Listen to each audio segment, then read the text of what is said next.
नमस्कार प्यारे दोस्तों, आपका बहुत बहुत स्वागत है हमारे इस सेशन में। और आज के इस सेशन में हम फिजिकल एजुकेशन के अंतर्गत स्पोर्ट ट्रेनिंग के बारे में डिटेल से चर्चा करेंगे। तो आइए शुरू करते हैं दोस्तों, बिना समय गंवाए। सर्वप्रथम समझेंगे बेसिस ऑफ पीरियोडाइजेशन। पीरियोडाइजेशन के कितने चरण होते हैं? तो पीरियोडाइजेशन के दोस्तों मुख्य 3 चरण होते हैं, प्रिपरेटरी पीरियड और इसके साथ कंप्लीशन पीरियड और ट्रांजिशन पीरियड। ठीक है। अब प्रिपरेटरी पीरियड दोस्तों 3 भागों में विभाजित होता है, जिससे कहते हैं तैयारी काल। 3 भागों में विभाजित किया जाता है। प्रिपरेटरी पीरियड 1, इसमें सामान्य मोटर क्षमताओं में सुधार किया जाता है। जब किसी एथलीट की तैयारी करवाई जाती है तो उसे सर्वप्रथम प्रिपरेटरी पीरियड 1 में जाना पड़ता है और उसकी सामान्य मोटर क्षमताओं में क्या किया जाता है? सुधार करवाया जाता है। जैसे बेसिक एंडोरेंस को बढ़वाना, जनरल एंडोरेंस बढ़वाना और फ्लेक्सिबिलिटी को बढ़वाना। अब दोस्तों देखते हैं प्रिपरेटरी पीरियड 2। इसमें वे कारक विकसित किए जाते हैं जो सीधे खेल प्रदर्शन से जुड़े होते हैं। जब हमारा प्रिपरेटरी पीरियड 2 शुरू होता है तो उसमें दोस्तों वे कारक डेवलप किए जाते हैं जो किसी खेल से संबंधित हों। जैसे कबड्डी का प्लेयर दोस्तों कबड्डी से जुड़े व्यायाम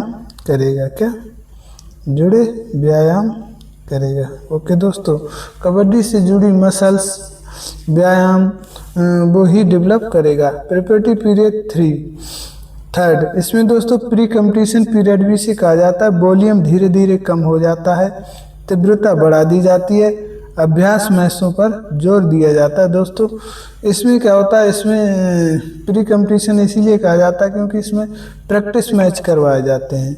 अब अगर हम बात करें प्रिपरेटरी पीरियड में दोस्तों क्या होता है, इसमें वॉल्यूम ज़्यादा होता है दोस्तों और इंटेंसिटी जो होती है वो कम होती है। ओके दोस्तों, प्रिपरेटरी 2 में भी दोस्तों वॉल्यूम अधिक होता है और इंटेंसिटी लो होती है। प्रिपरेटरी 3 में दोस्तों वॉल्यूम कम कर दिया जाता है, अब इंटेंसिटी बढ़ा दी जाती है क्योंकि यहाँ दोस्तों खिलाड़ी को प्री कंपटीशन मैच को क्या करना है? खेलना है। ठीक है। कंपटीशन पीरियड दोस्तों ये पीरियोडाइजेशन का मुख्य दूसरा भाग है। क्या इसमें उच्च विशिष्ट साधनों का उपयोग किया जाता है कंपटीशन के दौरान? कंपटीशन पीरियड चल रहा है अभी क्या, और तीव्रता बढ़ जाती है, वॉल्यूम घटा दिया जाता है, विभिन्न प्रकार की कौशलों में महारत हासिल की जाती है। स्किल्स को डेवलप किया जाता है कि कैसे आपको विजय पानी है, और टैक्टिस स्टाइल तकनीक को बढ़ावा दे दिया जाता है, यानी इन पर विशेष फोकस किया जाता है। अब हम देखते हैं ट्रांजिशन पीरियड। ट्रांजिशन पीरियड में दोस्तों रिकवरी के लिए ये पीरियड होता है। क्या इसमें खिलाड़ी एक्टिव रिकवरी प्राप्त करता है, आराम का चरण, सामान्य व्यायाम, जनरल एक्सरसाइज के चरण का क्या करता है? उपयोग करता है। अब दोस्तों एक्टिव रिकवरी क्या होती है? एक्टिव रिकवरी में दोस्तों खिलाड़ी पूरी तरह जो है उसमें नहीं जाता है, किसमें? रेस्ट में। इसमें कभी कभी बीच बीच में जनरल एक्सरसाइज करता रहता है। खिलाड़ी अन्य खेल गतिविधियों में भाग लेते हैं, छोटी मोटी खेल गतिविधियों में भी भाग ले लेते हैं। कौन? खिलाड़ी दोस्तों। उम्मीद करते हैं आपको समझ में आ रहा होगा। अब हम देखते हैं यानी पीकिंग के आधार पर, यानी जब किसी खिलाड़ी को शिखर पर ले जाना हो तब जो है हमारे, ठीक है, प्रतियोगिता की संख्या के आधार पर पीरियोडाइजेशन कितने प्रकार के होते हैं। ठीक है, अगर पूछ ले दोस्तों तो सिंगल पीरियोडाइजेशन, जब एक वर्ष में एक ही प्रतियोगिता हो तो सिंगल पीरियोडाइजेशन लगाएंगे। डबल पीरियोडाइजेशन, जब एक वर्ष में 2 मुख्य प्रतियोगिता हों तो 6 महीनों का पीरियोडाइजेशन बना लेते हैं। ठीक है दोस्तों। अब हम बात करते हैं ट्रिपल पीरियोडाइजेशन, जब एक वर्ष में 3 से अधिक मुख्य प्रतियोगिताएं हों तब क्या करेंगे? हम 4 महीनों का पीरियोडाइजेशन बांट लेते हैं। ठीक है। पीरियोडाइजेशन के जनक दोस्तों एलपी मैथ्यू हैं। अब हम पहुंचे हैं दोस्तों पीरियोडाइजेशन के जो चरण थे उसके बारे में तो हमने बात कर ली आपसे। अब हम बात करेंगे दोस्तों पीरियोडाइजेशन के चक्र। क्या ये एक साइकिल होता है दोस्तों, और इस साइकिल में लगभग 3 चक्र होते हैं जो कहाँ से शुरू किया जाता है, वो चक्र पूरा कर किया जाता है। ठीक है, इसके बारे में सोचते हैं। तो पीरियोडाइजेशन के चक्र दोस्तों, पीरियोडाइजेशन एक महत्वपूर्ण विषय है। प्रशिक्षण की एक ऐसी योजना बनाना, प्रशिक्षण की एक ऐसी योजना बनाना जिसमें भार और रिकवरी को सही समय पर बदला जाए। क्या सही समय पर बदला जाए, ताकि खिलाड़ी के प्रतियोगिता के दिन अपना सर्वश्रेष्ठ यानी पीक प्रदर्शन कर सके। ठीक है, अब पीरियोडाइजेशन के चक्र कितने होते हैं दोस्तों? 3 होते हैं, मुख्य होते हैं 3। सर्वप्रथम देखते हैं मैक्रो ये सबसे बड़ा चक्र होता है दोस्तों। इसकी अवधि आमतौर पर 1 वर्ष यानी 6 से 12 महीने, लगभग 1 वर्ष होती है। इसमें पूरे साल की योजना बनाई जाती है दोस्तों। ओलंपिक के लिए ये 4 साल का पीरियोडाइजेशन बनाया जाता है। ओलंपिक के लिए बनेगा तो 4 साल का बनेगा। वैसे दोस्तों ज़्यादातर 1 साल के लिए बनता है, जब 1 साल में एक ही कंपटीशन में खिलाड़ी को खेलना होता है तब। ठीक है, हम बात करते हैं मीजो की।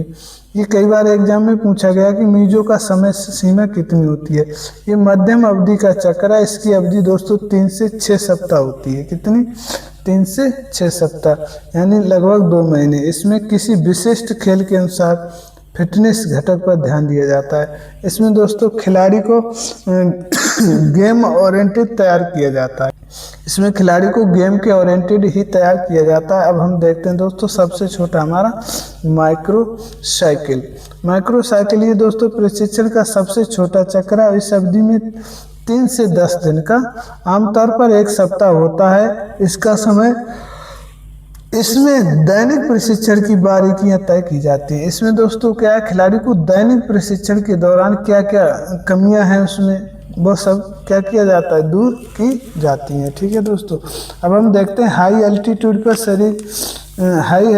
पर प्रशिक्षण के शरीर पर क्या प्रभाव पड़ते हैं। ठीक है, अगर हम हाई एल्टीट्यूड पर प्रशिक्षण करें तो शरीर पर कौन कौन से प्रभाव पड़ेंगे, क्या क्या बदलाव आएंगे। आरबीसी की संख्या बढ़ जाती है हाई एल्टीट्यूड पर, फेफड़ों की क्षमता बढ़ जाती है, और दोस्तों मायोग्लोबिन की भी क्षमता बढ़ जाती है। इसके साथ साथ लैक्टिक एसिड थ्रेशोल्ड क्षमता बढ़ना। लैक्टिक एसिड थ्रेशोल्ड क्या होता है दोस्तों? ये वो स्थिति होती है जब हमारे बॉडी में लैक्टिक एसिड बनना शुरू होता है, और वो देर से बनती है। क्षमता उसकी बढ़ जाती है उसको झेलने की, यानी लैक्टिक एसिड देर से बनता है। ऑक्सीजन उत्पादन और नई कोशिकाओं का उत्पादन। ऑक्सीजन के उत्पादन और नई कोशिकाओं के उत्पादन की क्षमता भी अभ्यास करने से दोस्तों बढ़ जाती है। कहाँ? हाई एल्टीट्यूड पर। अब हम देखते हैं अभ्यास का, जो हमारा अभ्यास है, एक मिनट दोस्तों। अब हम देखते हैं दोस्तों अभ्यास करने से मांसपेशियों यानी मसल्स पर क्या प्रभाव पड़ता है, उसके बारे में हम समझ लेते हैं। तो अभ्यास का दोस्तों मसल पर ये प्रभाव पड़ता है कि मसल के जो फाइबर होते हैं स्लो ट्विच और फास्ट ट्विच। स्लो ट्विच होता है दोस्तों टाइप फर्स्ट। ठीक है, फास्ट होता है सेकंड। इनके फाइबर जो है बढ़ जाते हैं। ठीक है, मसल हाइपरट्रोफी, मसल की जो हाइपरट्रोफी होती है और ताकत भी बढ़ जाती है। कनेक्टिव टिश्यू और टेंडन जो है मजबूत हो जाते हैं। मायोग्लोबिन और माइटोकॉन्ड्रिया की मात्रा क्या होती है, इंक्रीज हो जाती है। दोस्तों मायोग्लोबिन क्या होता है, मसल्स का जो ग्लोबिन होता है उसे मायोग्लोबिन कहते हैं। ठीक है, और एटीपी पीसी एंड ग्लाइकोलाइटिक क्षमता में बढ़ोतरी हो जाती है। वसा का घटाव हो जाता है दोस्तों। ठीक है, लचक का बढ़ना, और इसके साथ साथ ही ग्लाइकोजन स्टोर करने की क्षमता भी बढ़ जाती है। ठीक है, अब हम बात करते हैं व्यायाम का श्वसन तंत्र पर क्या प्रभाव पड़ता है दोस्तों। व्यायाम का श्वसन तंत्र पर क्या प्रभाव पड़ता है। ठीक है, आइए समझते हैं। तो दोस्तों व्यायाम का श्वसन तंत्र पर प्रभाव पड़ता है। फेफड़ों के आयतन में वृद्धि हो जाती है। टाइडल वॉल्यूम और वाइटल क्षमता क्या है, बढ़ जाती है। एल्वियोलाई दोस्तों और और वेंटिलेशन क्षमता क्या होती है, ये भी बढ़ जाती है। गैसों की अदला बदली में बढ़ोतरी हो जाती है। श्वसन तंत्र की मसल ताकत में क्या हो जाता है, बढ़ोतरी हो जाती है। ठीक है। हृदय पर अभ्यास का प्रभाव, हृदय पर कौन से अभ्यास का प्रभाव पड़ता है भैया, हृदय की अतिवृद्धि हो जाती है। स्ट्रोक करने की क्षमता बढ़ जाती है। 70 ml की जगह लगभग 90 ml से 110 ml फेंकने लगता है। आरबीसी की संख्या बढ़ जाती है। अधिक मात्रा में रक्त को भेजने लगता है हृदय।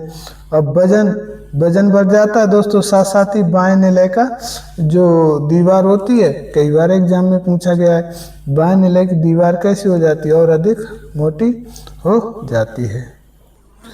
दोस्तों इतनी चर्चा करने के बाद अब हम पहुंचे स्पोर्ट ट्रेनिंग का अर्थ और परिभाषा।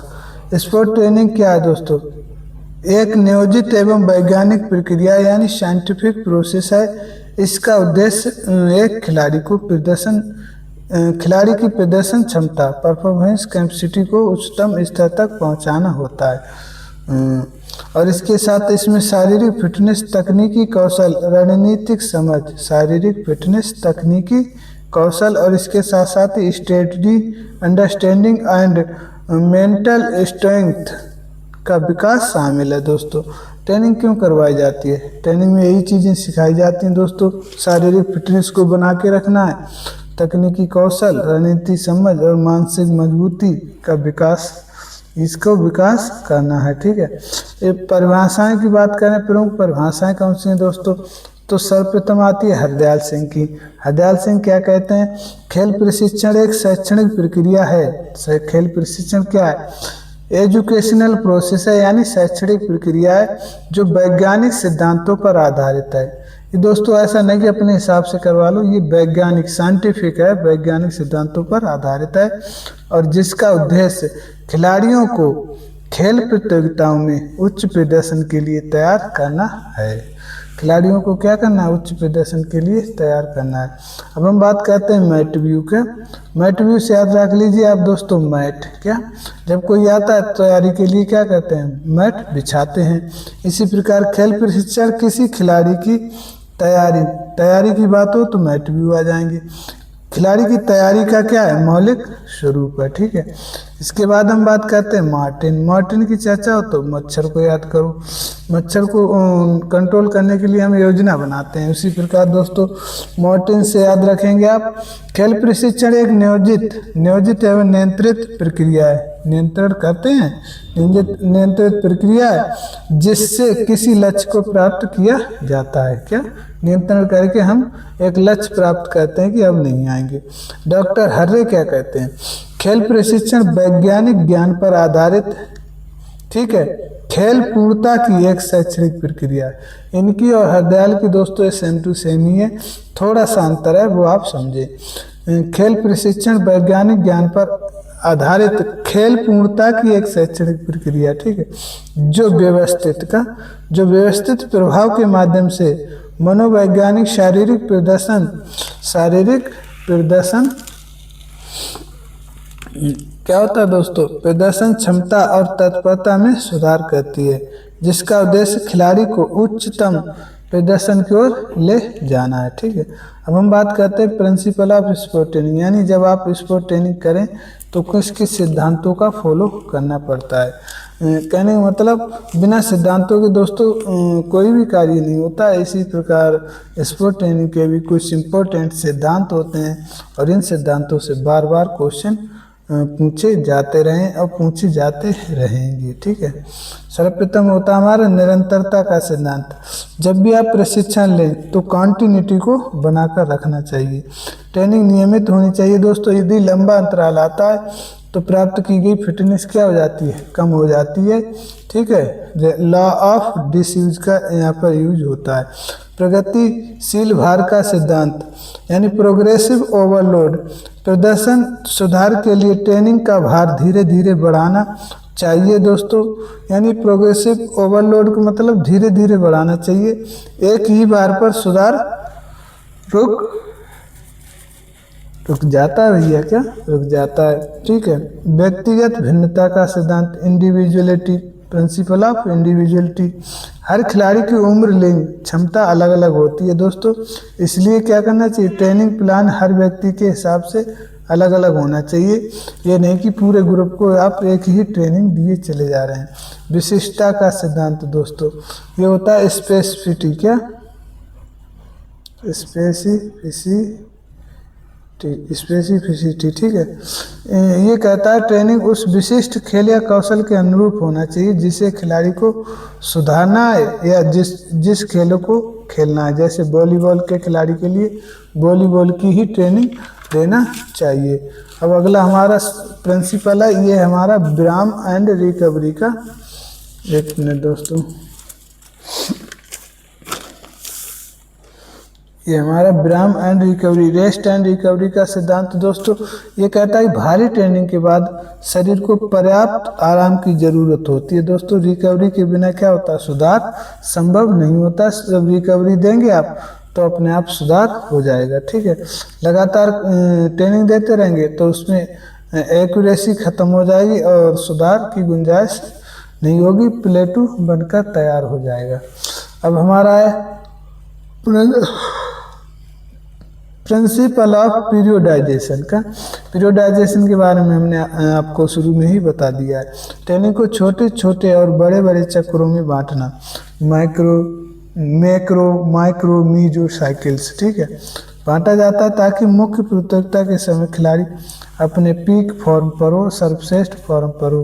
प्रिंसिपल ऑफ वैरायटी, वैरायटी दोस्तों कहती है विविधता का सिद्धांत। एक ही तरह की एक्सरसाइज से क्या होता है दोस्तों, बोरियत होने लगती है। इसीलिए दोस्तों ट्रेनिंग में इंटरेस्ट बनाने के लिए विभिन्न कौशलों को क्या करना चाहिए, शामिल करना चाहिए। प्रिंसिपल ऑफ एक्टिव इन्वॉल्वमेंट, ये भी दोस्तों सिद्धांत है कि हमें एक्टिव इन्वॉल्वमेंट लेना चाहिए, यानी सक्रिय भागीदारी करनी चाहिए। खिलाड़ी को अपनी ट्रेनिंग के लक्ष्यों और प्रोसेस के बारे में पता होना चाहिए और उसे खुद सक्रिय होना चाहिए। क्या, उसे खुद सक्रिय होना चाहिए। ऐसा नहीं कि मान लीजिए कोच साहब नहीं आए तो उस दिन आपने छुट्टी मान ली, आपको भी प्रैक्टिस करना चाहिए, ठीक है। अब हम बात करते हैं खेल प्रशिक्षण के उद्देश्य क्या होते हैं, क्यों दिया जाता है। इसलिए दिया जाता है दोस्तों क्योंकि प्रदर्शन में क्या होता है, सुधार हो जाता है, शारीरिक तैयारी हो जाती है, इसके साथ साथ ही शारीरिक फिटनेस की फिटनेस भी बनती है दोस्तों। तकनीकी और रणनीतिक कौशलों का विकास होता है, मनोवैज्ञानिक तैयारी होती है दोस्तों, साइकोलॉजिकल जो है एथलीट तैयार हो जाता है, सामरिक टैक्टिकल तैयारी, इसके ट्रेनिंग के दौरान खिलाड़ी अपनी टैक्टिस की भी तैयारी करता है, यानी इस स्किल को भी विकसित करता है। तकनीकल तैयारी, तकनीकी ज्ञान भी विकसित करता है। खेल प्रशिक्षण की शब्दावलियाँ दोस्तों यानी टर्मोलॉजी है, उनके बारे में भी समझ लेते हैं। सर्वप्रथम बात करते हैं अवधि निर्धारण यानी पीरियोडाइजेशन। क्या, पीरियोडाइजेशन दोस्तों प्रिपरेटरी फर्स्ट, पीरियोडिटी सेकंड, पीरियोडिटी थर्ड। पीरियोडाइजेशन दोस्तों हमारे प्रिपरेटरी जो हमारा फर्स्ट होता है, प्रिपरेटरी पीरियड जो होता है दोस्तों ये 3 भागों में बटा होता है। इसके बाद हमारा शुरू होता है कंपटीशन और फिर कंपटीशन पीरियड, और इसके बाद क्या होता है दोस्तों, रेस्ट एंड रिकवरी, ठीक है। प्रिपरेटरी, कंपटीशन और रिकवरी, ठीक है। अब इधर इंटेंसिटी क्या होती है दोस्तों, कई बार एग्जाम में पूछा जाता है। रेट ऑफ डूइंग वर्क, कार्य करने की जो दर होती है उसको ही कहते हैं इंटेंसिटी। डेंसिटी क्या है, डेंसिटी दोस्तों घनत्व है। रेस्ट बिटवीन 2 फेसेस, यानी 2 फेसेस के बीच में जो हम रेस्ट लेते हैं वही हमारा क्या है, डेंसिटी है। वॉल्यूम कुल, टोटल वर्क डन यानी कुल हमने कितना कार्य किया है उसको वॉल्यूम कहते हैं। एक्लेमाइजेशन, जब कोई खिलाड़ी हाई एल्टीट्यूड पर प्रशिक्षण के अनुकूल हो जाता है, यानी दोस्तों जैसे पहाड़ों पर ट्रेनिंग लेना। सुपर कंपनसेशन, अब आपका शरीर जो लोड दिया जा रहा है आपको उसे अडेप्ट करने लगा है तो आपके अंदर सुपर कंपनसेशन आ जाता है। स्किल दोस्तों शारीरिक शरीर द्वारा किसी कार्य को करने की विशिष्ट विधि। क्या दोस्तों यहाँ ध्यान रखेंगे, विशिष्ट विधि जब यूज होगी तो उसे कहेंगे स्किल। क्या, स्किल। तकनीक क्या होती है दोस्तों, तकनीक दोस्तों होती है कार्य करने का साइंटिफिक वे, यानी कार्य करने का वैज्ञानिक तरीका। टैक्टिस क्या होती है? खेल के दौरान जब कोई योजना बनाई जाती है तो उसे कहते हैं टैक्टिस। स्ट्रेटजी क्या होती है? स्ट्रेटजी दोस्तों खेल से पूर्व योजना बनाई जाए क्या? अगर खेल से पूर्व योजना बनाई जाती है तो उसे कहेंगे टैक्टिस। क्या? टैक्टिस कहेंगे दोस्तों। आइए दोस्तों अब हम चर्चा करते हैं कंपोनेंट ऑफ स्पोर्ट ट्रेनिंग। क्या? स्पोर्ट ट्रेनिंग के कितने कंपोनेंट होते हैं? तो दोस्तों जनरली स्पोर्ट ट्रेनिंग के 5 कंपोनेंट होते हैं, जो होते हैं हमारे सेफ एससी से याद रख सकते हैं: स्ट्रेंथ, एंडुरेंस, फ्लेक्सिबिलिटी, स्पीड और कोऑर्डिनेशन। ठीक है दोस्तों। अब बात करते हैं दोस्तों ताकत। सर्वप्रथम हम बात करते हैं स्ट्रेंथ। स्ट्रेंथ को शक्ति भी कहा जाता है दोस्तों और ताकत भी कहा जाता है। ठीक है। अब हम बात करते हैं शक्ति क्या होती है दोस्तों? यह वह योग्यता होती है जो किसी प्रतिरोध के विरुद्ध बल लगाती है, और इंग्लिश में बात करें तो it is the ability that act against resistant. ठीक है। अब हम देखते हैं ताकत कितने प्रकार की होती है। ताकत 2 प्रकार की होती है दोस्तों, स्टैटिक एंड डायनेमिक। स्टैटिक वो होती है जो जिसे आइसोमेट्रिक भी कहते हैं दोस्तों। ये यहाँ क्या होता है, यहाँ मसल कार्य करती हैं दोस्तों, लेकिन कार्य दिखाई नहीं देता, लेकिन उनमें कोई बदलाव नहीं होता, इसलिए कोई गति या संकुचन दिखाई नहीं देता है। जैसे दीवार को धक्का देना और प्लैंक एक्सरसाइज करना। ठीक है। हम बात करते हैं डायनेमिक। दूसरी ताकत का प्रकार है दोस्तों डायनेमिक। डायनेमिक इस ताकत को दोस्तों गतिशील ताकत भी कहा जाता है। क्या? गतिशील ताकत भी कहा जाता है, गतिशील शक्ति भी कहा जाता है। इसमें क्या होता है दोस्तों, गति स्पष्ट रूप से दिखाई देती है, मसल लंबी होती है और घटती और बढ़ती है इसमें। क्या? ठीक है, डायनेमिक में। ठीक है। और इसके दोस्तों 3 प्रकार होते हैं। क्या? इसके 3 प्रकार होते हैं दोस्तों। ठीक है। डायनेमिक के 3 प्रकार होते हैं। सर्वप्रथम देखते हैं दोस्तों मैक्सिमम। क्या? मैक्सिमम ताकत। क्या? Maximum strength. क्या? मैक्सिमम स्ट्रेंथ दोस्तों क्या होती है? यह दोस्तों होती है एक ही बार में और एक ही संकुचन में। क्या? एक ही बार या एक ही संकुचन में कार्य करने की क्षमता दोस्तों मैक्सिमम स्ट्रेंथ कहलाती है। एनारोबिक होती है और ये अधिकतम प्रतिरोध के विरुद्ध कार्य करती है। अधिकतम प्रतिरोध के विरुद्ध क्या करती है? कार्य करती है। जैसे दोस्तों वेट लिफ्टर। क्या? वेट लिफ्टर एक ही संकुचन में पूरा जो वेट है दोस्तों वो क्या करता है? उठा लेता है। इसके बाद कहते हैं दूसरी जो ताकत है हमारी वो है एक्सप्लोसिव। क्या? Explosive strength. ये क्या होती है दोस्तों? ये वो ताकत होती है जो गति के साथ लगाई जाती है। क्या? गति के साथ लगाई जाती है। इस प्रकार ताकत और गति का कॉम्बिनेशन है स्पीड एंड स्ट्रेंथ।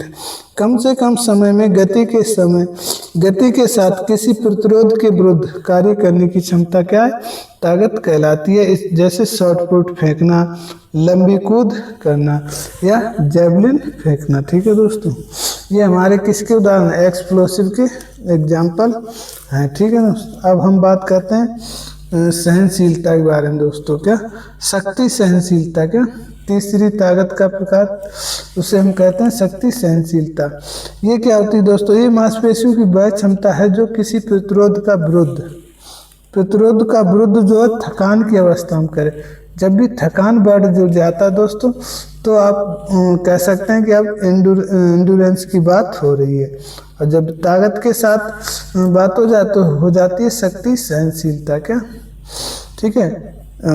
यदि लंबे समय तक थकान की अवस्था में कार्य करती है। ठीक। जैसे तैराकी करना, मैराथन रेस दौड़ना, बॉक्सिंग करना, कुश्ती करना।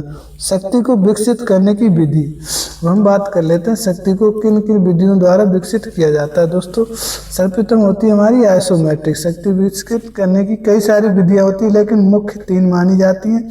आइसोमेट्रिक का मतलब दोस्तों होता है आइसो मीन्स समान, मैट्रिक मीन्स माप। जब किसी मांसपेशियों की माप जो है समान रहे, और इसको विकसित किया था 1953 में हैटिंगर व मूलन ने।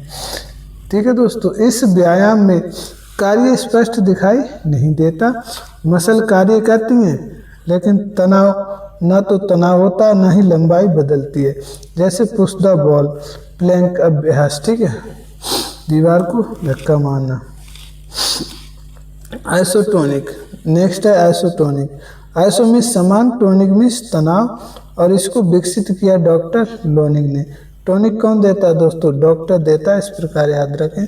1954 से डेवलप किया गया।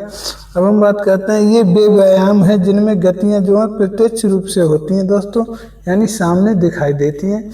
यहाँ मसल का तनाव एक्सेंट्रिक बढ़ता है और कम यानी कंसेंट्रिक होता है। यहाँ दोस्तों एक्सेंट्रिक भी होता है और कंसेंट्रिक भी होता है, ठीक है। जैसे कैलिस्थेनिक एक्सरसाइज करना, एक स्थान पर दौड़ना, और मेडिसिन बॉल पुलअप्स करना। इसके बाद हम बात करते हैं लास्ट विधि जो हमारी आइसोकाइनेटिक। क्या? आइसोकाइनेटिक। इसको दोस्तों 1968 में विकसित किया बाय जे पैरेन ने, ठीक है।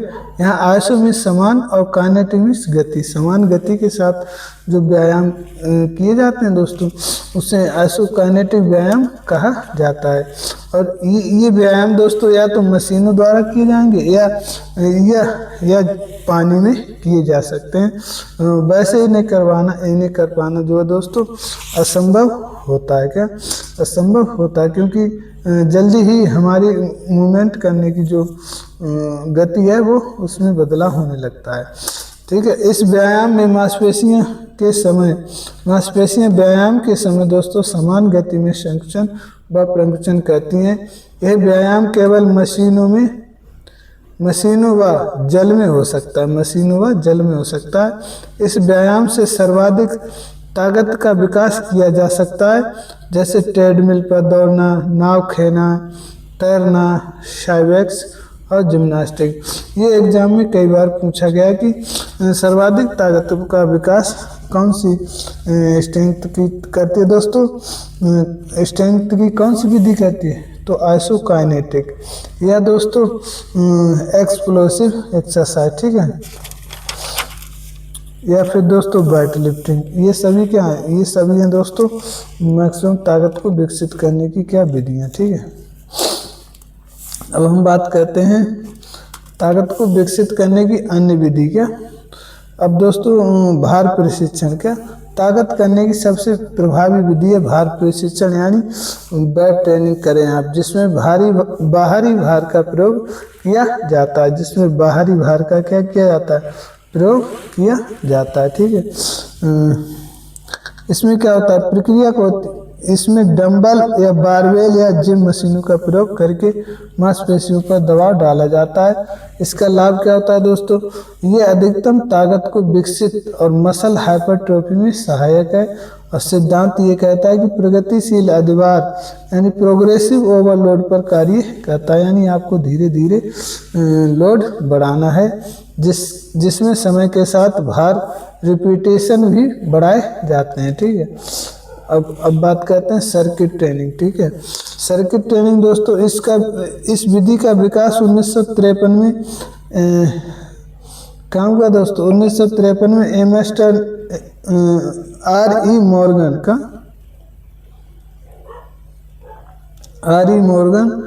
और GTW है दोस्तों, GT है शायद, GT एमस्टन का द्वारा इंग्लैंड के लीड्स विश्वविद्यालय में क्या किया गया? ऐसे विकसित किया गया दोस्तों। ये पूछा गया है कि मॉर्गन जो सर्किट ट्रेनिंग है वो कौन से विद्यालय में विकसित की गई? ये एग्जाम में पूछा जाता है, ठीक है, एग्जाम में पूछा जाता है। तो हम देखते हैं दोस्तों प्रक्रिया, इसकी क्या प्रक्रिया होती है? किसकी? Circuit training. इसमें दोस्तों 8 से 12 व्यायाम अलग अलग स्टेशन पर बनाए जाते हैं, जहां प्रतिभागी एक के बाद एक अलग अलग मसल स्थान को विकसित करने वाले व्यायाम करता है। यहाँ दोस्तों हर स्टेशन पर जो व्यायाम होंगे अलग अलग मसल को टारगेट करेंगे। अभ्यास का तरीका प्रत्येक स्टेशन पर एक निश्चित समय यानी जैसे 30 या 60 सेकेंड या निश्चित रिपीटेशन के लिए व्यायाम किया जाता है, ठीक है। निश्चित रिपीटेशन के लिए क्या किया जाता है? व्यायाम किया जाता है, ठीक है। अब हम देखते हैं कि एक स्टेशन से दूसरे स्टेशन के बीच जो समय अंतराल होता है वो बहुत कम होता है, लगभग 30 सेकंड होता है। कितना होता है दोस्तों, 30 सेकंड होता है। सभी स्टेशनों का एक सर्किट चक्र पूरा हो जाने पर 2 मिनट का समय दे दिया जाता है। कितना, 2 मिनट का समय मिलता है। इसके बाद फिर रिपीटेशन करवाए जाते हैं। यह ताकत और सहन शक्ति दोनों को एक साथ विकसित करती है दोस्तों, इसीलिए इसे बार बार एग्जाम में पूछा जाता है। इसके साथ साथ ही हम देखते हैं दोस्तों कैलेस्थेनिक व्यायाम। क्या, कैलेस्थेनिक व्यायाम से भी द्वारा ताकत को विकसित किया जाता है। इसमें शरीर के अपने वजन के प्रतिरोध के रूप में उपयोग किया जाता है। पुशअप्स, ये छाती, कंधे और ट्राइसेप्स की ताकत को विकसित करने के लिए क्या है, बुनियादी व्यायाम है। पुलअप्स, ये पीठ और बाइसेप्स की ऊपरी शक्ति को विकसित करने के क्या है दोस्तों, ये व्यायाम है। अब हम दोस्तों देखते हैं एंडोरेंस, यानी स्पोर्ट ट्रेनिंग का जो कंपोनेंट्स की बात कर रहे थे हम, दूसरा कंपोनेंट्स, क्या ये हमारा दूसरा सेकंड कंपोनेंट्स है एंडोरेंस। एंडोरेंस दोस्तों क्या है, थकान की स्थिति में भी जब किसी कार्य को प्रभावी ढंग से जारी करने की क्षमता को एंडोरेंस कहते हैं। एंडोरेंस को स्टेमिना भी कहा जाता है। ये खिलाड़ी की वह क्षमता है जो उसे लंबे समय तक शारीरिक गतिविधि करने और दोस्तों उसके साथ साथ ही थकान के बावजूद प्रदर्शन में गिरावट आने का क्या करती है, विरोध करती है। अब परिभाषा की बात करें तो परिभाषा दोस्तों होती है सहन क्षमता। सहन क्षमता थकान के विरुद्ध प्रतिरोध करने की क्षमता है। हर्रे के द्वारा ये परिभाषा दी गई है। सहन क्षमता दोस्तों इसे मुख्य रूप से 2 वर्गों में विभाजित किया जाता है। 2 वर्गों में विभाजित किया जाता है, उसको भी हम दोस्तों समझ लेते हैं। जैसे दोस्तों एक तो होता है according to nature of activity, यानी प्रकृति के आधार पर, कार्य की प्रकृति के आधार पर और समय के प्रकृति के आधार पर, समय की अवधि के आधार पर।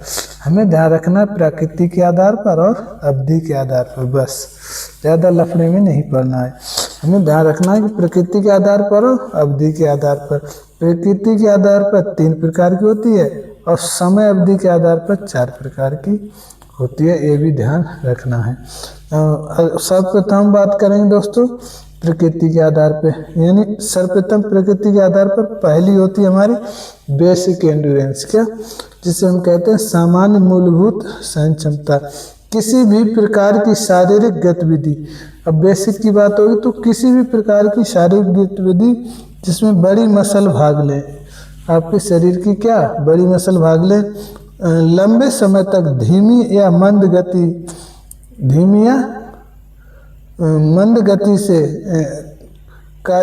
गति से कार्य करने की क्षमता, क्या कार्य करने की क्षमता। जैसे जॉगिंग करें आप 30 मिनट तक, ठीक है, और धीमी गति से टहलें, क्या वो भी 30 मिनट तक। ये हो गई हमारी बेसिक एंड्योरेंस। वो हम बात करते हैं स्पेसिफिक एंड्योरेंस, क्या स्पेसिफिक एंड्योरेंस क्या, विशिष्ट सहन क्षमता दोस्तों किसी विशेष खेल की।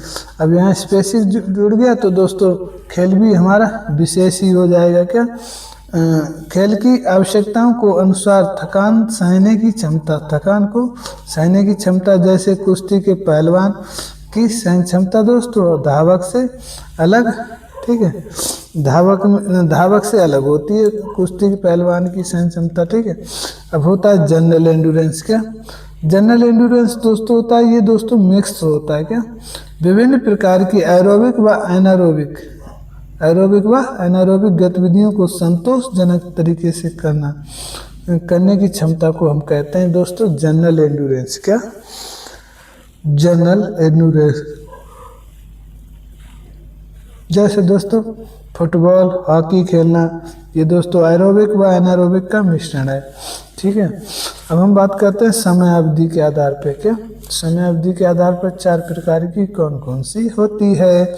सर्वप्रथम देखते हैं स्पीड एंड्योरेंस, क्या गति सहन क्षमता। ये 45 से, ये दोस्तों होती है हमारी 45 सेकंड तक तेजी से गतिविधि करने की क्रियाविधि है, जो थकान की अवस्था में 45 सेकंड तक थकान की अवस्था में थकान की सामना करने की क्षमता है। क्या?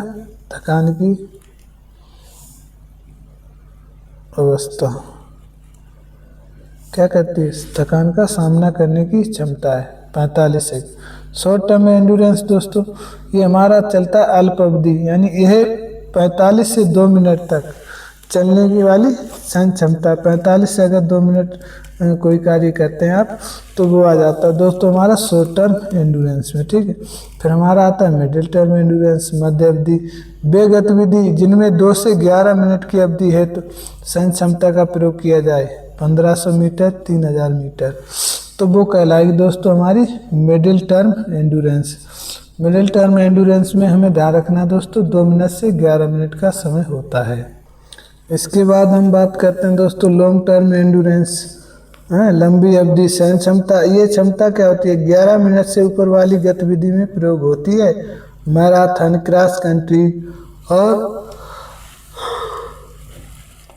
10,000 मीटर की दौड़, लॉन्ग टर्म एंड्योरेंस दोस्तों।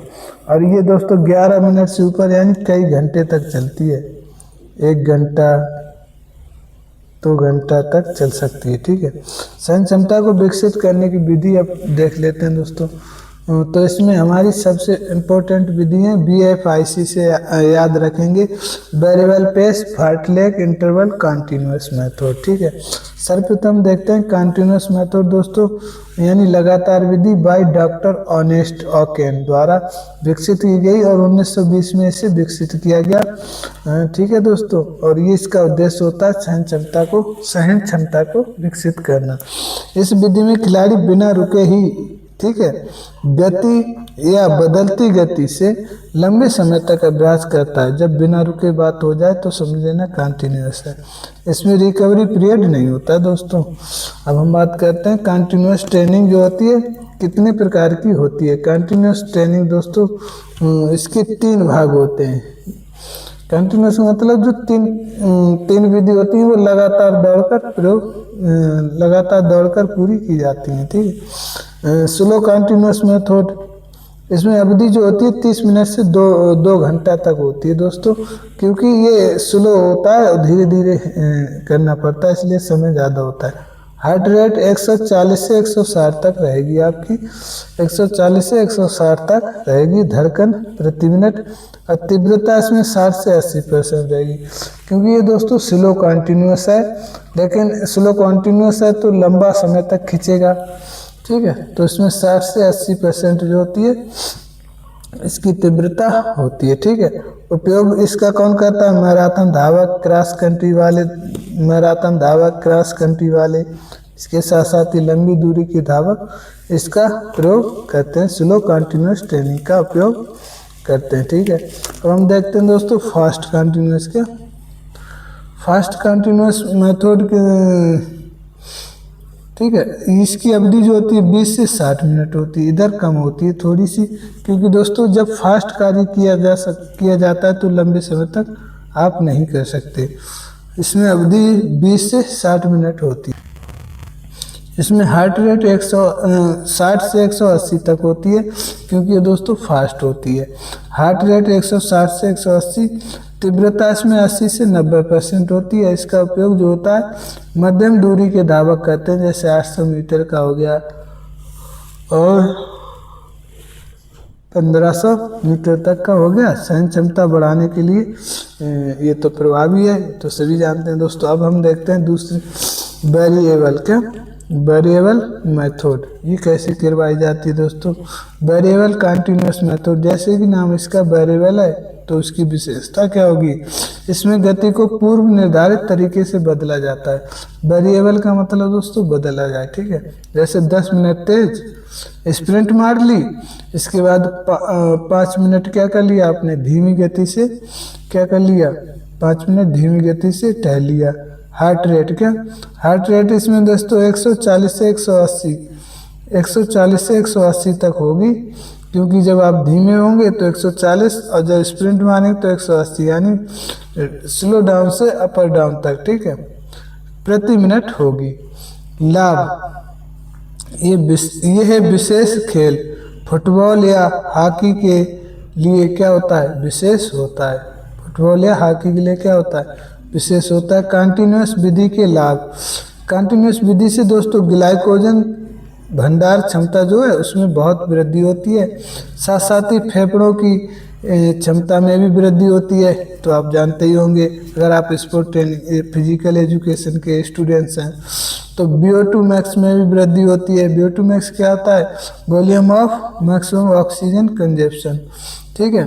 मानसिक दृढ़ता में सुधार होता है। RBC की संख्या में क्या होती है, वृद्धि होती है। इसके साथ साथ एरोबिक क्षमता में सुधार हो ही जाएगा दोस्तों। ऑफ सीजन को आधार बनाकर इसका उपयोग किया जाता है। इसके बाद दोस्तों हम बात करते हैं अंतराल विधि की। क्या अंतराल विधि की, ये विधि जो है दोस्तों व्यायाम को छोटे छोटे हिस्सों में बांटकर की जाती है। कैसे, व्यायाम को छोटे छोटे हिस्सों में बांटकर की जाती है क्योंकि इसका नाम ही है इंटरवल मेथड, ठीक है। जिसमें उच्च तीव्रता वाले अभ्यास के बाद अधूरा यानी इनकम्प्लीट जो है रिकवरी दी जाती है, ठीक है। इसका उद्देश्य खिलाड़ी पूरी तरह से ठीक होने से पहले ही पूरी तरह से यानी पूरी रिकवरी नहीं दी जाती दोस्तों। जैसे ही आपकी हल्की हार्ट रेट 140 के आसपास आएगी तभी आपको क्या कर दिया जाएगा, फिर से भागने के लिए कहा जाएगा, ठीक है। अभ्यास शुरू कर देता है। प्रतिपादक इसके W ग्रेसिलर व हंस रेंडियाल है दोस्तों, दोनों भाई थे ये। और इंटरवल हंस रेंडियाल यानी हंसी आती है। विकसित गति सहनशीलता यानी स्पीड एंडुरेंस को क्या करता है, विकसित करता है। इंटरवल अंतराल विधि के प्रकार। और हम दोस्तों देखते हैं इंटरवल विधि है इसके कितने प्रकार होते हैं। इसके भी दोस्तों खुद 2 प्रकार होते हैं। कौन से, एक तो होती है intensive interval method. Intensive interval method का मतलब तीव्रता इसमें 80 से 100%। जब इंटेंसिव यानी कम अवधि की होगी दोस्तों तीव्रता अधिक होगी। आराम यानी रिकवरी कम से कम समय के लिए दी जाएगी। जब 120 से 135 हार्ट रेट आ जाएगी तुरंत आपको अभ्यास को शुरू करना पड़ेगा। लाभ, ये गति सहन क्षमता और एरोबिक क्षमता को क्या करती है, गति सहन क्षमता और एरोबिक क्षमता को बढ़ाती है। क्या ठीक है। इसके साथ साथ एग्जाम्पल देखें तो 400 मीटर की 5 स्प्रिंट मरवाना। क्या 400 मीटर की 5 स्प्रिंट मरवाना और हर स्प्रिंट में 90 सेकंड को आराम दे देते हैं, ठीक है। इसके बाद हम बात करते हैं एक्सटेंसिव इंटरवल मेथड की। एक्सटेंसिव इंटरवल मेथड इसकी तीव्रता होती है 80 से 60 से 80%। आराम अधिक समय तक, आराम जो है अधिक समय तक दे दिया जाता है, ठीक है। इसके बाद लाभ, ये सामान्य सहन क्षमता और एरोबिक क्षमता में बढ़ोतरी करती है, ठीक है। एग्जाम्पल 800 मीटर की 8 दौड़, 800 मीटर की 8 दौड़ और हर दौड़ के बीच में 3 मिनट को आराम, ठीक है। 800 मीटर की 8 दौड़ और हर दौड़ के बीच में 3 मिनट को आराम। ये थोड़ी एक्सटेंसिव यानी लंबी होती है इसलिए इसकी तीव्रता भैया 60 से 80% रखी जाती है। और ठीक है, हार्ट रेट कितने के बीच में रही हुई है इसमें एक्सटेंसिव है तो इसमें दोस्तों रहेगी 160 से 180 का 140 से दोस्तों 180 के लगभग, ठीक है। अंतराल प्रशिक्षण के लाभ यानी हृदय की कार्य क्षमता बढ़ा देता है, कम से कम समय में अधिक एंडुरेंस। लैक्टिक एसिड व रिकवरी को क्या करता है, तेज कर देता है। अब हम दोस्तों देख लेते हैं, देखो इंटरवल ट्रेनिंग जो हमारा एंडुरेंस बढ़ाने की विधि 2 है, फार्टलेग ट्रेनिंग। क्या इसको दोस्तों बहुत बार हजारों बार पूछा गया है क्योंकि ये ट्रेनिंग ही ऐसी है दोस्तों। इसे विकसित किया था गेस्टा होमलर ने 1937 में। और ये क्या करती है, सहन क्षमता को विकसित करने की सर्वश्रेष्ठ विधि है, ठीक है। फार्टलेग ट्रेनिंग शब्द जो है दोस्तों स्वीडिश भाषा से लिया गया है जिसका अर्थ होता है स्पीड प्ले। स्पीड प्ले माने गति और प्ले में खेलना, गति से खेलना, ठीक है। इसमें भैया गति से खेला जाता है। ये प्रशिक्षण निरंतर प्रशिक्षण और इंटरवल ट्रेनिंग दोनों का क्या है, कॉम्बिनेशन है। का दोनों का क्या है, कॉम्बिनेशन है यानी दोनों का मिश्रण है भैया, ठीक है। इसमें इस विधि में गति पूर्व निर्धारित नहीं होती है, खिलाड़ी स्वेच्छा से बदलता रहता है। इसमें क्या, ये प्रशिक्षण एरोबिक व अनारोबिक का क्या है, मिश्रण है। विशेषताएं फार्टलेग प्रशिक्षण, प्राकृतिक वातावरण होना चाहिए, क्या प्राकृतिक वातावरण में खिलवा ली जाती है ये। जैसे ये प्रशिक्षण जंगलों, पहाड़ी, ऊबड़ खाबड़ रास्ते, रेत, नदी नालों से होकर पूरी की जाती है, ठीक है। और दूसरी विशेषता गति में बदलाव, यहाँ खिलाड़ी कभी तेज दौड़ता है और कभी जॉगिंग और कभी क्या करता है, पैदल भी चलता है इसमें, इसलिए इसे कहा जाता है दोस्तों गति में बदलाव, यानी गति से खेलना। स्व अनुशासन, स्व अनुशासन का मतलब दोस्तों ये प्रशिक्षण खिलाड़ी स्व अनुशासन के साथ पूरा करता है। यहाँ कोच मौजूद नहीं होता है, कोच भैया कहाँ नदी तालाबों में मौजूद होगा। थकने पर धीमी व रिकवरी के बाद तेज दौड़ना पड़ता है, ठीक है। थकने पर धीमे धीमे दौड़ लो और जब रिकवरी मिल जाए तो पूरी ताकत से दौड़ लो। इसके साथ साथ ही हार्ट रेट दोस्तों, अभ्यास के दौरान हार्ट रेट जो है 140 से 180 के बीच होनी चाहिए। विशेष क्या है, शुरू करने से पहले 5 से 10 मिनट वार्म अप करवाया जाता है और रिकवरी जरूर लें, क्या रिकवरी जरूर लें जब आप थक जाएं। तो जब सांस सामान्य ना हो जाए तब तक रिकवरी लेते रहें। अभ्यास पूर्ण होने के बाद कूलिंग डाउन जरूर करें, नहीं तो क्या हो जाएगा, नहीं तो मसल स्ट्रेच हो जाएंगी, मसल दोस्तों क्या हो जाएंगी, ट्विच हो जाएंगी। फार्टलेग ट्रेनिंग सहन क्षमता का विकास करती है। मनोवैज्ञानिक लाभ प्राकृतिक वातावरण में करवाई जाती है। अनुकूलन के लिए बहुत विशेष है, कभी तेज कभी धीरे। लचीलापन इसलिए दोस्तों कि यहाँ कोई महंगे उपकरण व ट्रैक की ज़रूरत नहीं पड़ती है। अब हम दोस्तों बात करते हैं, हम अगला कंपोनेंट हमारा गति, क्या गति प्रत्येक खेल में गति का दोस्तों महत्वपूर्ण भूमिका निभाती है। गति कम से कम समय में अधिकतम दूरी तय करने की योग्यता या क्षमता है। शारीरिक शिक्षा के अनुसार शारीरिक अंग को बहुत तीव्र गति से संचालन करना, ठीक है। शारीरिक अंग कोई भी अंग हो दोस्तों उसको बहुत तीव्र गति से संचालित करते हैं, तो ये मुख्य रूप से CNS की कार्यकुशलता व जेनेटिक होने के साथ फास्ट ट्विच फाइबर पर भी निर्भर करती है, ठीक है। और गति को अधिक विकसित नहीं किया जा सकता, वैसे दोस्तों जेनेटिक फाइबर पर निर्भर करती है। और आपका CNS कितना कार्यकुशल है, इसको अधिक विकसित नहीं किया जा सकता, केवल 20% तक ही प्रशिक्षण द्वारा इसको विकसित किया जाता है, किया जा सकता है दोस्तों, ज़्यादा नहीं किया जा सकता। अब गति के प्रकार, गति दोस्तों 5 प्रकार की होती है हमारी, उसे हम याद रख सकते हैं। रेसा, लो स्पीड एंडुरेंस का स्पीड एंडुरेंस, इस प्रकार आप उसे याद रख सकते हैं। अब हम बात करेंगे दोस्तों, सर्वप्रथम जो हमारी स्पीड का प्रकार होता है वो होता है रिएक्शन स्पीड का, reaction speed ability, reaction speed. ये क्या है दोस्तों, किसी संकेत व ध्वनि के मिलते ही कम से कम समय में प्रभावी रूप से प्रतिक्रिया करने की योग्यता क्या दोस्तों, रिएक्शन एबिलिटी होती है। ये 2 प्रकार की होती है, ये भी ध्यान रखें दोस्तों, ये बार बार पूछी जाती है, सिंपल रिएक्शन और कम्प्लेक्स रिएक्शन। यहाँ सिंपल रिएक्शन दोस्तों, यहाँ आपको समझना है, सिंपल रिएक्शन वो रिएक्शन होता है जब आपको किसी संकेत या ध्वनि की आवाज़ पर आपको दौड़ना होता है। कम्प्लेक्स रिएक्शन यहाँ दोस्तों पूर्व निर्धारित नहीं होता है, यहाँ कहीं भी किसी भी तरह कहीं पर भी कोई सी भी मोड या संकेत दिया जा सकता है। हम देखते हैं दोस्तों acceleration ability, acceleration speed ability यानी त्वरण गति योग्यता, ये कम से कम समय में अधिकतम गति प्राप्त करने की योग्यता त्वरण क्षमता कहलाती है। जब कोई खिलाड़ी कम से कम समय में अधिकतम गति तक पहुंच जाए वो एक्सेलेरेशन एबिलिटी होती है। और ये दोस्तों मैन में 40 मीटर तक और वुमेन में 25 मीटर तक अधिकतम गति को प्राप्त कर लेते हैं। इसका समय दोस्तों 5 से 6 सेकंड होता है। 100 मीटर की दौड़ में शुरुआती 30 से 40 मीटर जो दोस्त होते हैं वो एक्सेलेरेशन का समय होता है। टॉप स्पीड को हासिल कर लेते हैं। Speed of movement, speed of movement दोस्तों वह क्षमता होता है, गति की क्रिया से कहते हैं।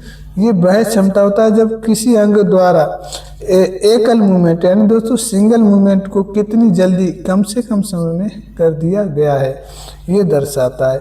बॉलिंग करना या बॉक्सिंग में एकदम झटके से क्या करना, पंच मारना, क्या पंच मारना। अब हम देखते हैं लोकोमोटर एबिलिटी।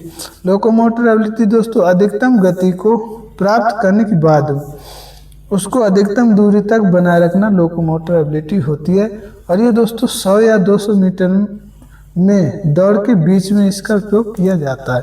हम देखते हैं स्पीड एंड्योरेंस। स्पीड एंड्योरेंस यानी गति सहन शक्ति दोस्तों, सहन थकान की स्थिति में भी उच्च गति से कार्य जब किया जाता है तो उसे कहते हैं स्पीड एंड्योरेंस।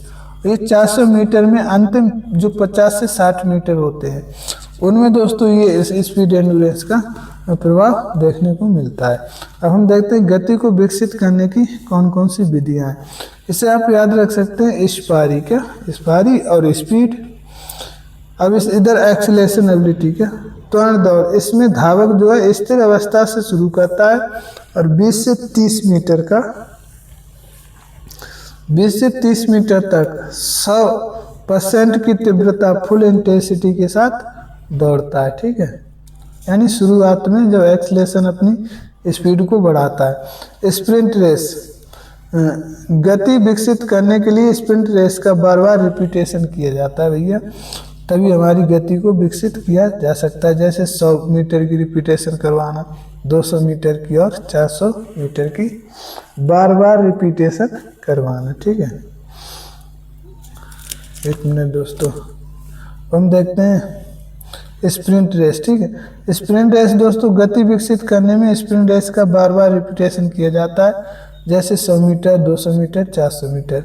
हम देखते हैं रिएक्शन एबिलिटी, क्या रिएक्शन या रिपीटेशन, ठीक है। इस विधि द्वारा दोस्तों छोटी छोटी दौड़ों को बार बार रिपीटेशन में किया जाता है, जैसे 50 मीटर की 4-5 बार सेट लगवाना। अब अगली हमारी पेस रेसेस। पेस रेसेस गति बढ़ाने के लिए विशेष प्रभावी है दोस्तों। जैसे 800 मीटर की रेस जो है वो पेस रेस का ही उदाहरण है। इसमें दोस्तों एक समान चाल से दौड़ना पड़ता है, एक समान चाल के साथ आपको स्पीड के साथ आपको दौड़ना पड़ता है। अब हम दोस्तों देखते हैं अगला कंपोनेंट फ्लेक्सिबिलिटी। फ्लेक्सिबिलिटी दोस्तों लचकता का प्रकार व अर्थ। पहले हम अर्थ समझते हैं। लचीलापन क्या, शरीर के जोड़ों की वह क्षमता है जिससे वे अपनी अधिकतम सीमा तक यानी फुल रेंज ऑफ मोशन तक गति कर सकें, ठीक है। फुल रेंज ऑफ मोशन तक क्या कर सकें, गति कर सकें। ये मांसपेशियों, टेंडन और लिगामेंट की खिंचाव क्षमता पर क्या करती है, निर्भर करती है, ठीक है। किसी जोड़ के चारों ओर होने वाली गति, किसी जोड़ के चारों ओर होने वाली गति सीमा को लचीलापन कहते हैं, ठीक है। क्या कहते हैं उसे, लचीलापन कहते हैं। तो हम देखते हैं लचीलापन के प्रकार कितने प्रकार के होता है, यानी जो फ्लेक्सिबिलिटी है वो कितने प्रकार की होती है। तो फ्लेक्सिबिलिटी दोस्तों जो है हमारी 2 प्रकार की होती है, एक्टिव फ्लेक्सिबिलिटी और पैसिव फ्लेक्सिबिलिटी। जब बिना किसी बाहरी सहायता के करेंगे आप, ठीक है, केवल मांसपेशियों की शक्ति से जोड़ों को गति दी जाती है, ठीक है, तो वो हो जाती है हमारी एक्टिव फ्लेक्सिबिलिटी, यानी अपने आप कर लेना। पैसिव फ्लेक्सिबिलिटी जब कोई व्यक्ति बाहरी सहायता, ठीक है, साथी हो चाहे कोच हो या उपकरण हो की मदद से जोड़ों को अधिकतम सीमा तक खींचता है, तो उसे कहते हैं पैसिव फ्लेक्सिबिलिटी। अब भैया पैसिव फ्लेक्सिबिलिटी वो सक्रिय यानी एक्टिव से अधिक होती है, सक्रिय से अधिक होती है, क्योंकि इसमें कोई पकड़ खींचेगा तो वो एक्टिव से ज़्यादा खींच सकता है, ठीक है। हम देखते हैं जो एक्टिव है वो कितने प्रकार की होती है। एक्टिव दोस्तों हमारी 2 प्रकार की होती है, स्टैटिक फ्लेक्सिबिलिटी, स्टैटिक, और इसके जिसे हम कहते हैं स्थिर फ्लेक्सिबिलिटी, और दूसरी होती है डायनामिक फ्लेक्सिबिलिटी। स्थिर अगर हम देखें तो ये स्थिर अवस्था में किया गया खिंचाव है, जैसे चक्रासन या झुककर पैर छूना। डायनामिक का ये लचकता गति करते समय प्रयोग होती है, जैसे दौड़ते समय दोस्तों जैसे जिम्नास्टिक क्रियाएं करना, ये हमारी डायनामिक फ्लेक्सिबिलिटी हो गई। ठीक है, ये हमारी डायनामिक फ्लेक्सिबिलिटी हो गई। अब हम देखते हैं लचकता, जो हमारी फ्लेक्सिबिलिटी है उसको विकसित करने के तरीकों के बारे में चर्चा करते हैं। तो इसको विकसित करने के दोस्तों 3 से 4 तरीके होते हैं। सर्वप्रथम होती है बैलिस्टिक, और इसे कहते हैं झटका विधि। क्या? झटका विधि। ये दोस्तों क्या, ये सबसे पुरानी विधि है और इसमें चोट लगने का खतरा अधिक होता है। ये झटके या लयबद्ध खिंचाव के साथ की जाती है। खिंचाव वाला व्यायाम दोस्तों, खिंचाव वाला व्यायाम गिनती के माध्यम से अधिकतम सीमा तक खींचा जाता है। गिनती के माध्यम और झटका के माध्यम से अधिकतम सीमा तक खींचा जाता है और 8 से 10 सेकंड तक रोककर फिर पुनः उसे मोड़ दिया जाता है। अब हम देखते हैं slow and stretching hold. Slow stretching and hold विधि। इस विधि में मांसपेशी को धीरे धीरे अधिकतम सीमा तक खींचा जाता है और वहाँ से 8 से 10 सेकंड तक रोक दिया जाता है। यह विधि सामान्य व्यायाम और वार्म अप के लिए सबसे सुरक्षित मानी जाती है। ठीक है, हम देखते हैं डायनामिक स्ट्रेचिंग विधि।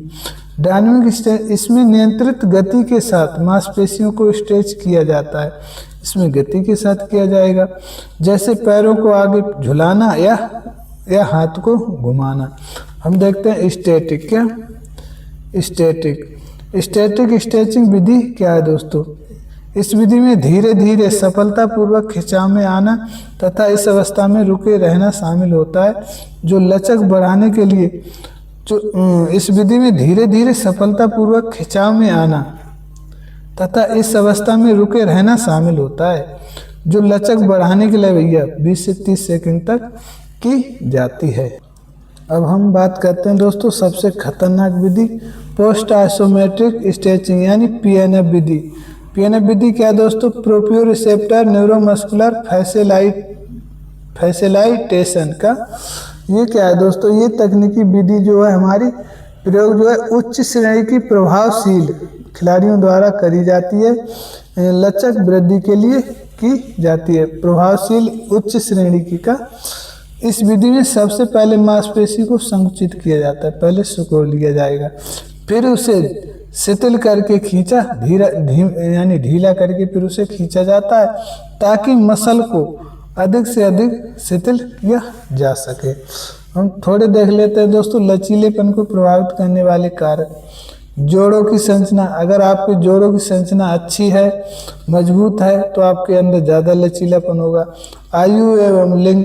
अब दोस्तों आयु की ऐसी बात होती है, अगर आप बच्चे हैं तो आपके अंदर फ्लेक्सिबिलिटी अधिक होगी, अब बूढ़े हैं तो फ्लेक्सिबिलिटी कम हो जाती है। और लिंग की बात करें तो लड़कियों में ज़्यादा होती है, लड़कों में फ्लेक्सिबिलिटी कम होती है। लड़कियों का बॉडी जो है मुलायम होता है।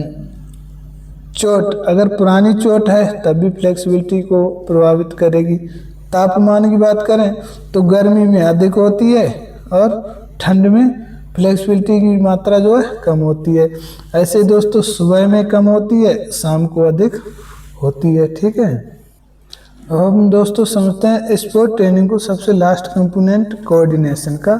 कोऑर्डिनेशन क्या दोस्तों? समन्वय योग्यता यानी कोऑर्डिनेशन एबिलिटी को चपलता यानी एजिलिटी के आधुनिक रूप में जाना जाता है। जो पहले से दोस्तों क्या किया जाता, इसे एजिलिटी कहा जाता था और आधुनिक रूप में दोस्तों इसे क्या समन्वय कहा जाता है, क्योंकि 1980 के बाद चपलता के स्थान पर कोऑर्डिनेशन शब्द का प्रयोग होने लगा भैया 1980 के बाद। इसका मुख्य कारण था एजिलिटी की परिभाषा व प्रकृति बिल्कुल स्पष्ट नहीं थी और मुख्य तौर पर CNS पर निर्भर करती है। कौन? कोऑर्डिनेशन। समन्वय मुख्य तौर पर CNS पर निर्भर करता है। ठीक है, समन्वय योग्यता का अर्थ, अगर हम बात करें अर्थ भैया, तो समन्वय योग्यता का अर्थ होता है केंद्रीय तंत्रिका तंत्र यानी जो हमारा CNS है, ब्रेन और कंकाल मांसपेशी के बीच का वह तालमेल जिसके द्वारा शरीर की विभिन्न क्रियाएं सुचारू, सटीक और प्रभावी ढंग से पूरी की जाएं। सुचारू, सटीक, प्रभावी ढंग से पूरी की जाएं CNS और मसल के द्वारा। तो समझ लेना भैया वहाँ पर है समन्वय योग्यता। समन्वय योग्यताओं को दोस्तों 7 भागों में बांटा जाता है, जिसे हम याद रख सकते हैं कोड वार से। ठीक है, यहाँ क्रम दोस्तों ऊपर नीचे हो गया, उससे कोई मतलब नहीं है, यहाँ 7 ही ध्यान रखना है आपको इसी ट्रिक से। और से ओरिएंटेशन एबिलिटी यानी अभिविन्यास क्षमता, ये दोस्तों क्या होती है? ओरिएंटेशन का मतलब होता है ओढ़ लेना, समय और स्थान के अनुसार शरीर की स्थिति बदलने की क्षमता या शरीर की स्थिति को ओढ़ लेना, ऐसे ध्यान रखेंगे। ठीक है, गोलकीपर गेंद देकर पोजीशन ले लेता है, ये होती है उसकी ओरिएंटेशन एबिलिटी, समय और स्थान के अकॉर्डिंग। कपलिंग एबिलिटी युग्मन योग्यता, शरीर के विभिन्न अंगों द्वारा भैया अलग अलग गतियों को मिलाकर एक पूर्ण रूप सुचारू रूप से कार्य कर लेना। ठीक है, ये होती है कपलिंग। कपलिंग मतलब दोस्तों होता है जोड़ना, युग्मन बनाना। क्या? अब शरीर के विभिन्न अंग और अलग अलग गति एक साथ सामंजस्य बना ले, समझो कपलिंग बन गई। जैसे बॉलिंग बॉल में स्मैशिंग करते समय खिलाड़ी के हाथ और पैरों की क्या स्थिति अलग अलग होती है। ठीक है, अब हम देखते हैं रिएक्शन एबिलिटी का। रिएक्शन एबिलिटी दोस्तों किसी संकेत व ध्वनि के प्रति कम से कम समय में प्रभावी ढंग से कार्य करने की योग्यता रिएक्शन एबिलिटी होती है भैया। ठीक है, क्या होती है? रिएक्शन एबिलिटी होती है। ये 2 प्रकार की होती है, सिंपल रिएक्शन और कॉम्प्लेक्स रिएक्शन। अब सिंपल रिएक्शन दोस्तों पहले से निर्धारित होता है कि किस संकेत या ध्वनि पर दौड़ना है। कॉम्प्लेक्स रिएक्शन दोस्तों होती है कॉम्प्लेक्स रिएक्शन होती है किसी भी संकेत के द्वारा नहीं दौड़ना है, नॉट प्री प्लान होती, कभी भी आपको कोई सा भी संकेत या हर्डल मिल सकता है। डिफरेंटेशन एबिलिटी, डिफरेंटेशन मतलब समझ लो आप दोस्तों सबसे डिफरेंट अलग कार्य करना। ठीक है, विभेदन योग्यता, तो यह किसी क्रिया के दौरान उच्च स्तर की सटीकता और मितव्ययता के साथ यानी फाइन मोटर स्किल का प्रयोग करके शारीरिक गतिविधियों को प्रभावी ढंग से कार्य करने की योग्यता। यहाँ आपको ध्यान रखना डिफरेंटेशन में हाई एक्यूरेसी और मोटर स्किल। हाई एक्यूरेसी और मोटर स्किल के साथ शरीर के द्वारा ऐसी क्रियाएं करना। ठीक है, प्रभावी क्रियाओं को करना। ठीक है, कभी कभी फाइन मोटर स्किल का भी चर्चा होती है। अब यह किसी गामक क्रिया के दौरान उच्च स्तर की सटीकता, सबसे डिफरेंट कार्य करना और मितव्ययता के साथ यानी फाइन मोटर स्किल का प्रयोग करके गतिविधि को प्रभावी ढंग से करने की योग्यता। जैसे बास्केटबॉल में ड्रिबल करके आदमी जो प्लेयर होता है वो क्या सटीक पास दे देता है, ड्रिबल करके और तुरंत सटीक पास दे दे। बैलेंस यानी संतुलन योग्यता, स्थिर व गतिशील अवस्था में संतुलन बनाने की योग्यता अगर आपके पास है या बिगड़ने पर तुरंत संभाल लेने की योग्यता है तो उसे कहते हैं संतुलन योग्यता। जैसे बैलेंस बीम पर चलना, क्या करना? चलना। अगली हमारी अडेप्टेशन का मतलब दोस्तों अडेप्ट कर लेना, किसी को क्या करना? अडेप्ट कर लेना। अचानक बदलती हुई परिस्थिति के अनुसार अपने आप में बदलाव कर लो, समझो अडेप्टेशन हो गया। क्या अडेप्टेशन हो गया। टेनिस मैच में बदलती गेंद की दशा। रिदमिक एबिलिटी किसी बाहरी लय या आंतरिक लय के अनुसार, बाहरी लय हो या आंतरिक लय हो भैया, यानी आप मन में गुनगुना सकते हैं या बाहरी म्यूजिक के साथ लयत्मक यानी रिदमिक ढंग से क्या करें आप गति कर सकें। संगीत पर डाइविंग करना या जिम्नास्टिक में आपने देखा होगा। ठीक है, वहाँ भी संगीत के साथ कुछ क्रियाएं की जाती हैं। इसके साथ साथ ही दोस्तों समन्वय विकसित करने की कुछ विधियों के बारे में भी बात कर लेते हैं। समन्वय की विधि कहती हैं जैसे वेरिएशन इन एक्सरसाइज, विविध एक्सरसाइज। जब एक ही क्रिया को अलग अलग ढंग से करेंगे आप, उल्टी दौड़, सीधी दौड़, फिर बाधा दौड़, तो आपका होगा कोऑर्डिनेशन का विकास। संवेदी अंगों का विकास, जो हमारी सेंसरी ऑर्गन है उनको अधिक विकास कर लें तो हम कोऑर्डिनेशन का विकास कर सकते हैं। जैसे आंख बंद करके संतुलन बनाने की कला, केवल ताली पर आवाज की दिशा बदल देना, ये भी हमारा कोऑर्डिनेशन होता है।